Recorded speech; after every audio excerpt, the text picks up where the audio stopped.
What if Obi Wan Kenobi had nightmares of fighting Anakin Skywalker on Mustafar? That's our story for today. Hope you guys enjoy this one. And of course, please go down to the pinned comment down below if you'd like to enter our lightsaber giveaway. That'll be going on until I hit 60,000 subscribers, so pinned comment down below, fill out the information, and subscribe to enter. Alright, let's get right into it. Our story begins the night after the Battle of Coruscant.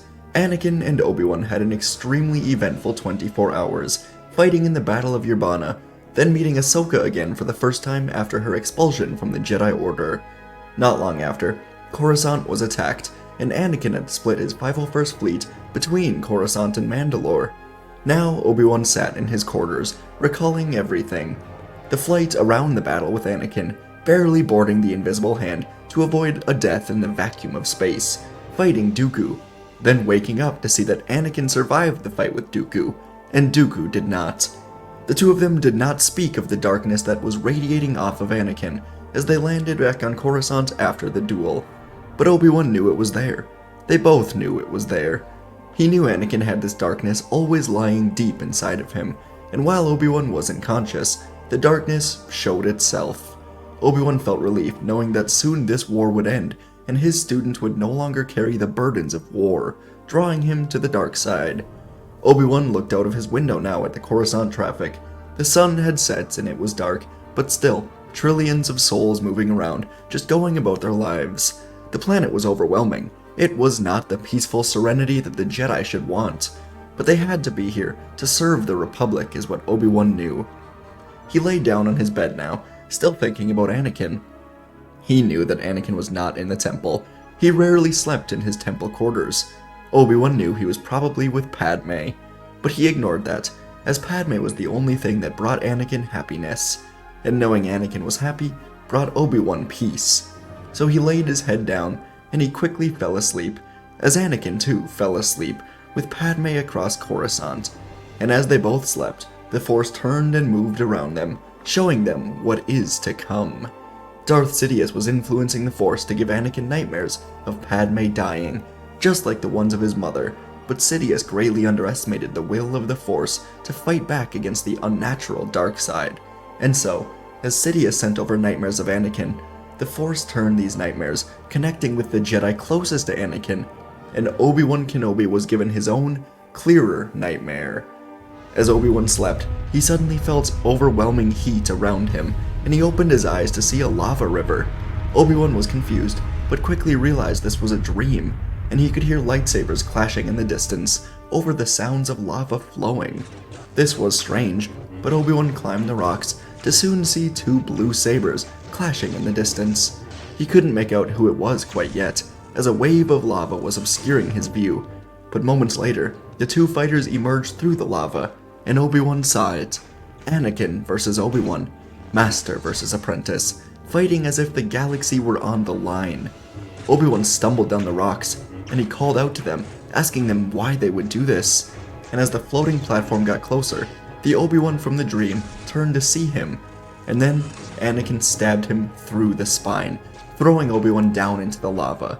The platform floated over to Obi-Wan now, and Anakin stared at him with eyes mixed with yellow and red. He stared at Kenobi with pure rage, hatred, and it gave Obi-Wan more fear than ever before, as Anakin simply told him that he did this to him. He should have saved him, and Anakin swung at Obi-Wan, asking why he would let this happen. Obi-Wan abruptly awoke back in the temple with his lightsaber ignited in his hand. He was breathing heavily, alone, sweating a ton, and his eyes were darting around the room to make sure that this was real and the dream was over. He slowly put away his lightsaber with shaky hands, and he walked to the window once more, looking out to where he knew Padme's apartment to be. The echoes of Sith Anakin were still in his head, angrily accusing him of not helping him, blaming him for what he has become. Obi-Wan silently promised to himself right now that he would not let this happen. As he stared out of the window, he swore he could even feel Anakin looking to him for guidance, for something. And across Coruscant, on the balcony of Padme's apartment, Anakin Skywalker was sitting, staring past the traffic, through the buildings, all the way to the Jedi Temple far in the distance. He was just abruptly awoken by a terrible nightmare of Padme dying in childbirth. He needed help, guidance, and as he sat here, he silently promised to himself that he would not let these dreams come true.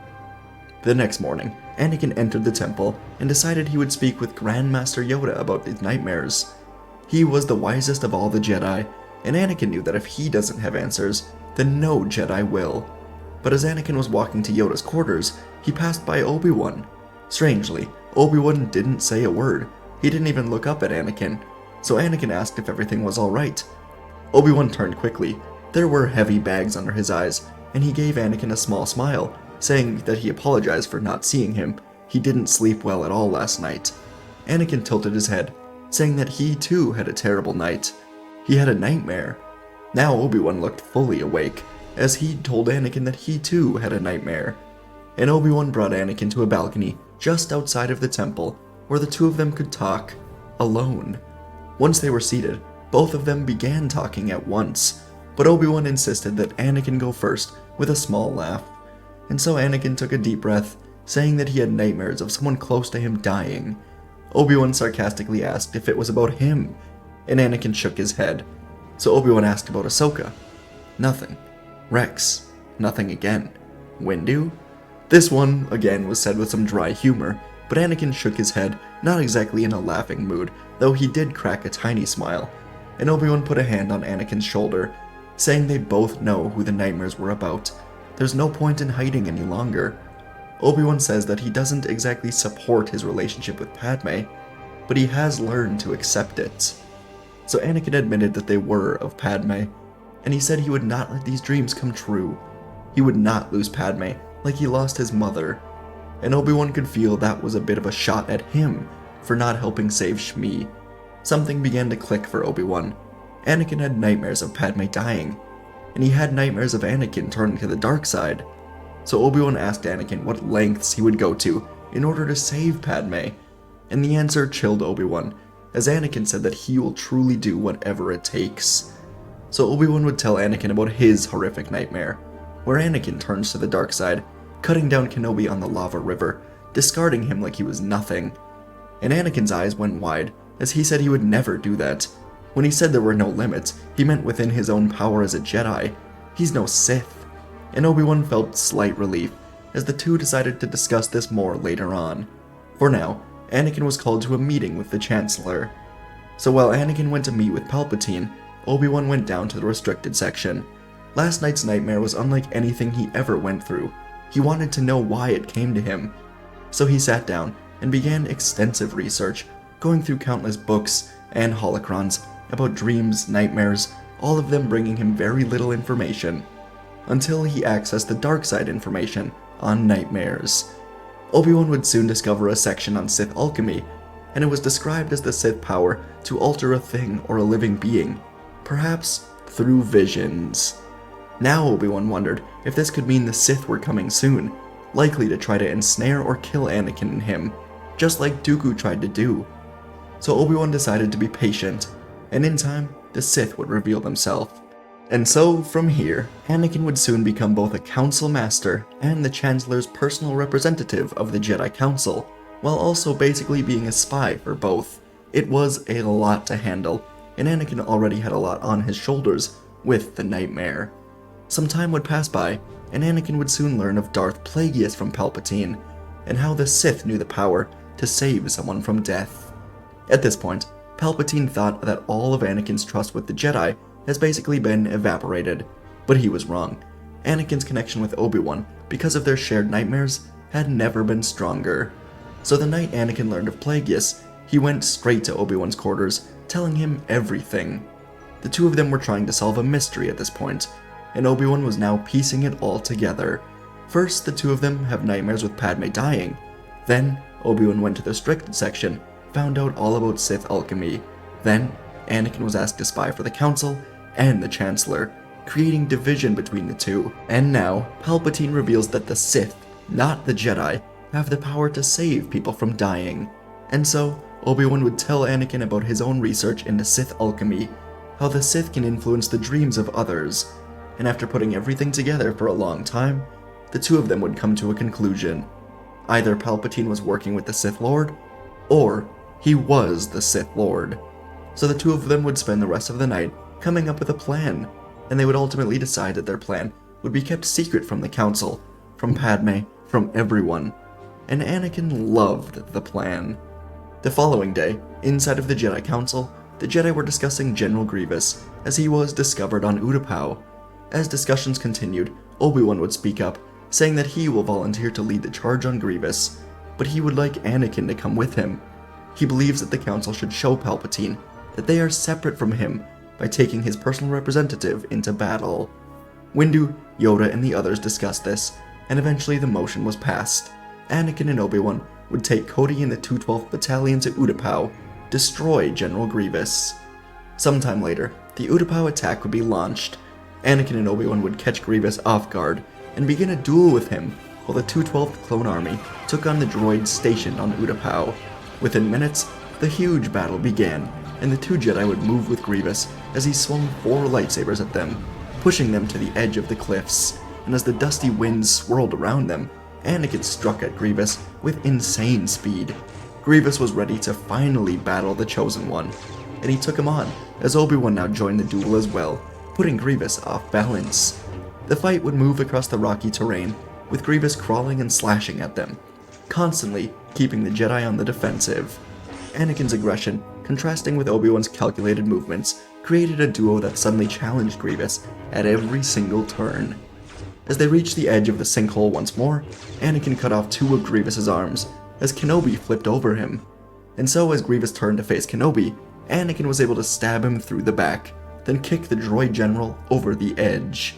And as Grievous fell, Anakin looked to Obi-Wan, and with a smile, they both agreed that the real plan starts now. Anakin suddenly sliced through his own robes, making them smoke and have slash marks. Then he closed his eyes and let his body go limp as he fell over the edge of the cliff. Obi-Wan smiled to himself, then went into acting, screaming in horror, trying to sell that Anakin just died to Grievous. Obi-Wan's scream got the attention of Cody and a handful of other clones, who watched Anakin fall all the way to his death. And Obi-Wan watched Anakin land perfectly in the water. "Excellent aim, my young Padawan," he thought before going to meet with Cody and the Jedi Council. In a hologram meeting with the Council, Obi-Wan informed them that Grievous was dead, but it cost the life of Anakin. This truly shocked everyone. Anakin was thought to be invincible, but Grievous was known to be a Jedi killer. Originally, the Council was going to wait for Anakin to return to tell Palpatine about Grievous dying. His reaction would give them insight to Palpatine's true plans. But now Windu and the Council decided to wait. They would have a funeral for Anakin, though Obi-Wan said there was no body, as he fell from so far up that, well, his body didn't exactly make it. But that night, as Obi-Wan finally returned to the temple, he made sure it was mostly empty, as he walked over to one of the emergency exit hatches inside of the temple, and soon enough, Obi-Wan opened it as a hooded Anakin Skywalker would sneak inside, telling Obi-Wan it took him long enough. Anakin found his own way off of Utapau, and waited for a long time for Obi-Wan.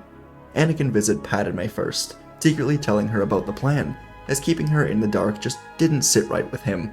But Palpatine was fully convinced that Anakin was dead, and now he was just waiting for the Jedi to make a move on him. But he would never see this coming.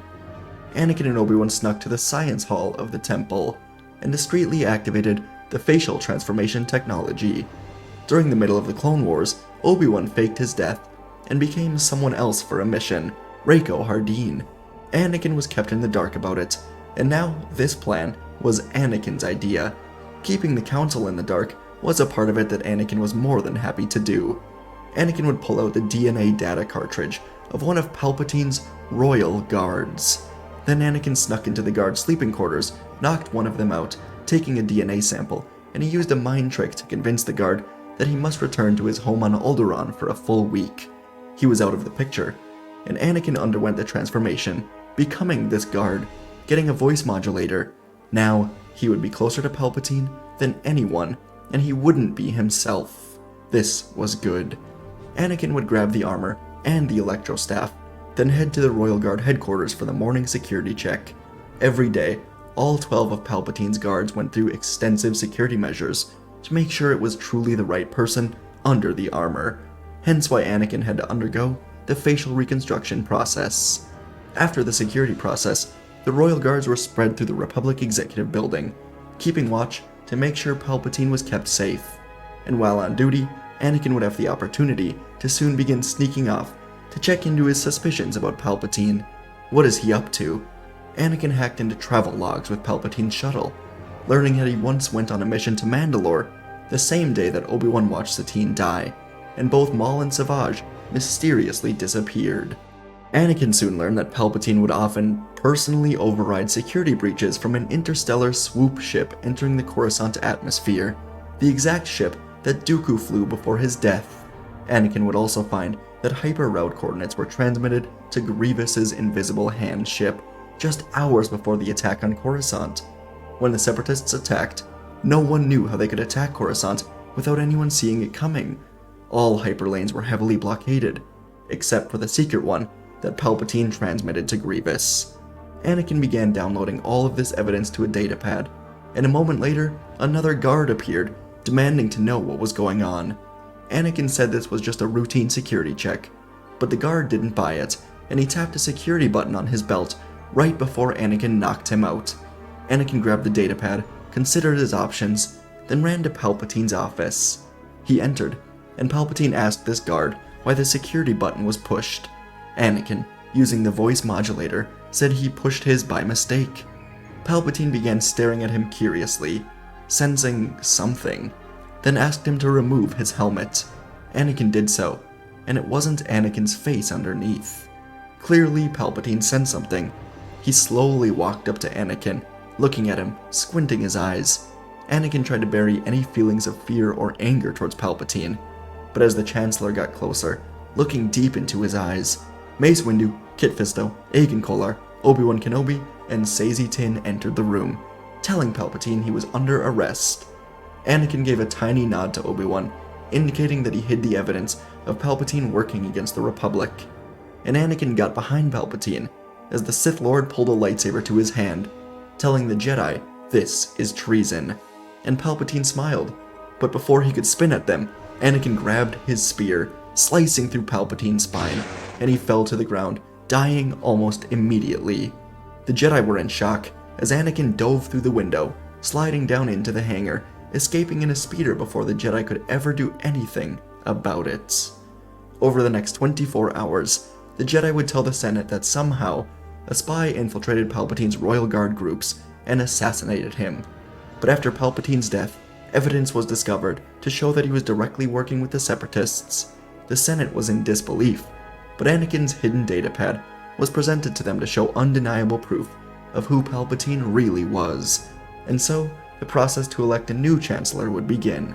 Meanwhile, as the war was wrapping up, as Separatist leaders were arrested on Mustafar, something truly shocking would happen at the temple gates. Anakin Skywalker himself limped up to the doors, and it was confirmed he was still alive. He survived Utapau.